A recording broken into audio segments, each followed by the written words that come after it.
Good evening, I'm Roger Grimsby. Here now the news. The FBI says it's slowly strangling the drug trade of the biggest organized crime family in this country, with the arrest of 8 men in Brooklyn today. The feds say they shut down much of the Gambino family's narcotics business. Mark Haynes tells us how big it was. According to the FBI, the heroin ring was operating on a huge scale. This is a multi-kilo narcotics operation. You could conservatively say dealing in millions of dollars. A year? Yes. NYPD Lieutenant Remo Franceschini has investigated organized crime for 20 years. He says the feds have put a major dent in the Gambino family. These are associates and made members of the Gambino crime family. Would their arrest be significant to the family? Would it be damaging for all of these people to get arrested, or is it? It's very significant. It's absolutely it's significant. It shows that law enforcement is zeroing in on one of the most powerful crime families in the United States. Among the 8 arrested today, Angelo Ruggiero, allegedly the mastermind of the heroin ring.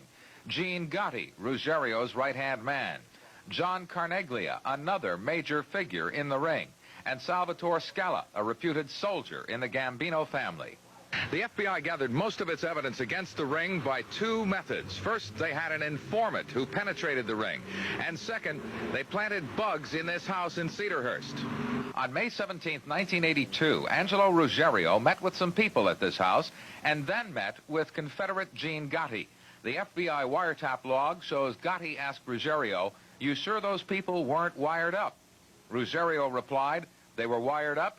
They gonna get their heads cut off." In fact, there were wires, there was electronic surveillance, but Ruggiero and his cronies suspected the wrong people. The FBI is still looking for 5 more people, including Edward Lino and William Sestaro. The feds suspect they will continue to operate.